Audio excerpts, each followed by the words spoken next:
Hey there, I'm Eric with Onramp Funds, here to talk to you today about shipping mistakes and how to optimize your shipping as an e-commerce business owner.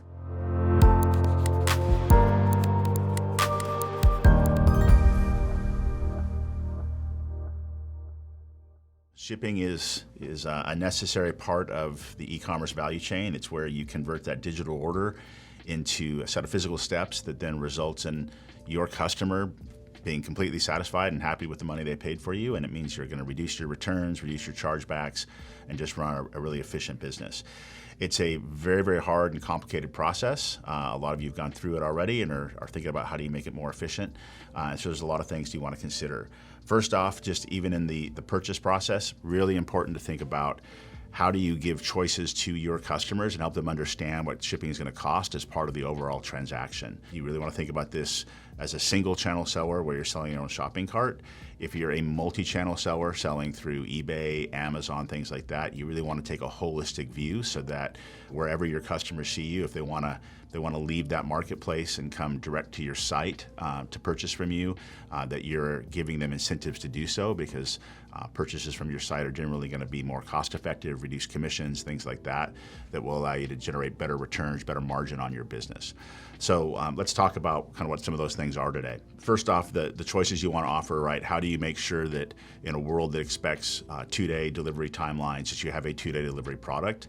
And in a world that expects that you have a free solution where they're willing to compromise speed for lower cost, that you have a very, very low cost solution that's going to allow you to get a product there quickly. So what you want to be able to offer your customers is the ability to see that you have those choices and then understand how those choices are applied, right? So free shipping obviously means the product won't cost anymore. There won't be a shipping fee added to that.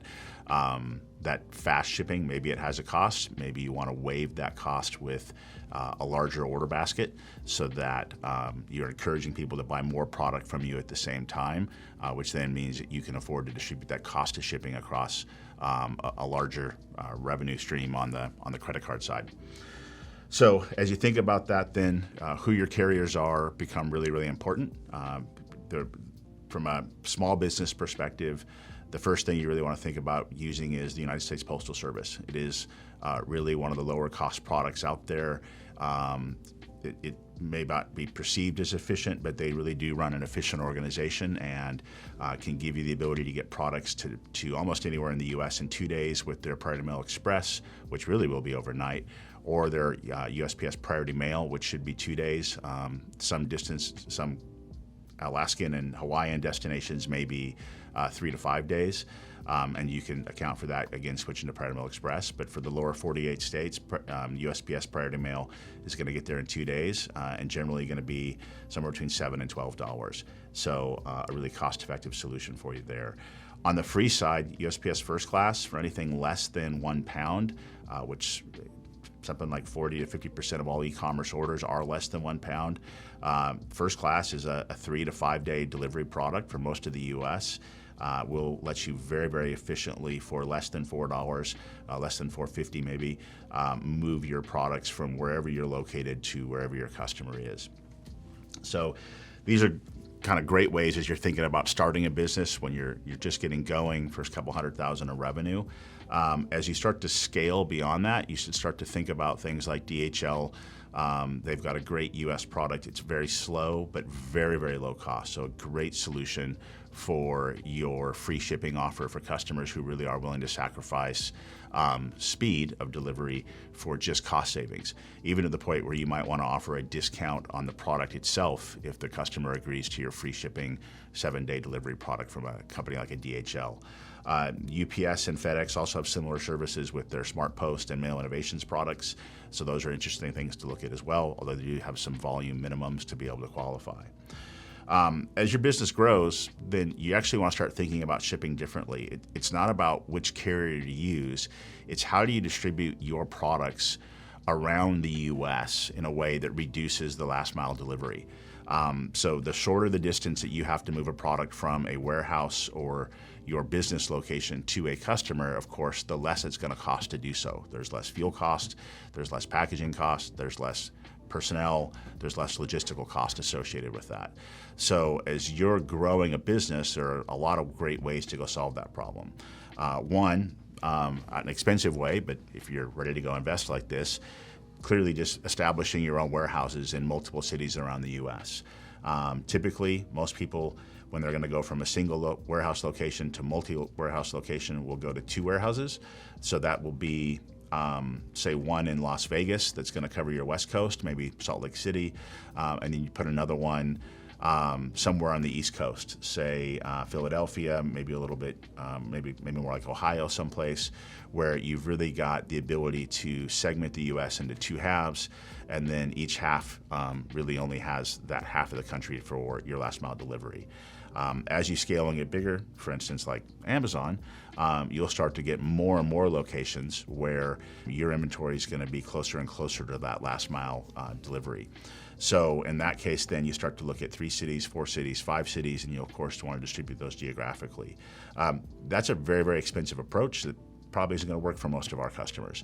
The alternative to that is to start working with 3PLs who are multi-location 3PLs that will allow you to then distribute your inventory to their warehouses, and they will then do the picking and the packing and the shipping for you, of course at a fee, but because they're doing that at scale for many, many customers at once, they can generally offer you pricing that is reasonable compared to what it would cost you to do it yourself, when you get to take into consideration the reduced time of shipping from their warehouse to that customer that's much more close to them, the reduced cost of that because now you're not having to pay for priority mail going from, say, New York to LA, right? You're paying for priority mail going from Las Vegas to LA. That's a far cheaper solution. And then they're just very, very good at the pick and pack process. They run a really efficient organization. And many e-commerce merchants fail to take into consideration the actual employment cost associated with how do you run your own efficient warehouse, right? You have to hire people. How much do those people cost? Are they really good at this process? If you sell things that are fragile, right, are they dropping those things? And does that then become another cost to your business that's not always taken into consideration? So as we're looking at all these things, 3PLs then become a very, very attractive and reasonable approach to really stop being an expert yourself in fulfillment and letting somebody whose sole focus is being an expert at fulfillment. And there are great choices there. So clearly Amazon has their FBA product where you send your inventory to Amazon. They then, using their algorithms and sales knowledge, know where to move that inventory across hundreds of different warehouses around the US so that it is optimized for that last mile delivery at a very low cost. And Amazon does a great job of passing some of those cost savings on to their merchants, and it can be a very cost-effective solution if you sell on Amazon. The challenge with Amazon these days is post-COVID, Amazon does not really have the capacity to support your non-Amazon sales. And so what you'll find is really FBA right now is an Amazon-only solution. If you're selling on Shopify, BigCommerce, WooCommerce, eBay, Walmart, Amazon FBA is not an option for you.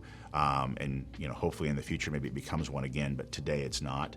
And you'll have to go find a different partner for fulfillment for those order volumes. In which case then you want to start looking at companies like ShipMonk and ShipBob, 2 recent entrants that are doing a really good job. The guys at Visible Supply Chain do a great job, have a great set of warehouses scattered around the US that will then optimize your last mile delivery for you. And there are a lot of others out there. So looking at groups like that become very, very cost effective for you and allows you to really just outsource that portion of the business.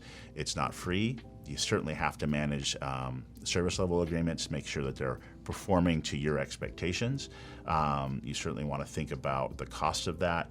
You still want to dial in with them the carriers you're using, the shipping selection they're making to make sure that it's optimized for what your business needs. And then you really want to make sure you're dialing in those costs, because going all the way back to the beginning of this conversation, where you think about the free shipping, the paid shipping solutions you offer as part of that product purchase experience within your shopping cart or within the marketplaces you sell in, you want to make sure that those costs are accurately portrayed there so that you're actually not selling things at below cost or eroding your margins, which then make it very difficult to run a business in the long term. All right, so to recap, one, you want to think about making sure that you're getting that you're providing your shipping options as a set of menu options within your shopping cart and marketplace experience so that customers know what to expect in terms of when they order, how quickly the product's going to get there, and the cost associated, be it paid or free. 2, as your business is growing, you really want to think then about how do you distribute your products around the U.S. so that you can reduce that last mile delivery. Clearly, distance equals cost when it comes to shipping. So the closer your products are in a warehouse to where that buyer is, the lower the cost of shipping is going to be. 3, really think about the carriers you're working with. When it's just your own warehouse, USPS, DHL are very, very cost effective. As you start to distribute your products through 3PLs, those organizations generally will have great carrier rates, and you might actually then start moving products via different carriers because of the distance that's taken into consideration there. Finally, make sure you're dialing in pricing so that you really are optimizing your margins in your business and that you're not letting margins erode because of unexpected shipping costs or inefficient shipping behaviors. Thanks for watching Create Something with Onramp. We've got many more of these videos coming to help you grow and scale your business.